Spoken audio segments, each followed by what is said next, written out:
Hello, everyone, and welcome back to Mitchell Makes Vids, where we spotlight stocks with explosive catalysts.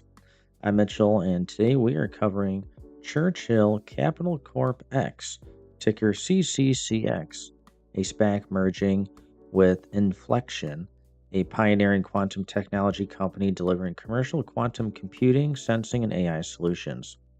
Blockbuster news yesterday, December 22nd, Inflection's chief scientist, Dr. Mark Safman, won the prestigious 2025 John Bell Prize for Quantum Information Advancements, a major validation of their real world applications. The market erupted. Shares rocketed over 14% that day and continued climbing today, December 23rd, hitting highs around $17 on massive volume, with positive commentary from Citron highlighting Inflection's edge over peers. With the September merger on track and quantum sector heating up, CCCX is capturing serious upside. Is this the quantum breakout we've been waiting for? Share your thoughts below. Buy the surge, hold, or caution. Like for more SPAC and tech alerts, subscribe and hit the bell. Thanks for watching. See you next time on Mitchell Makes Vids.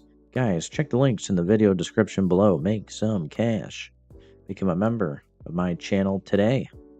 We'll see you in the next one.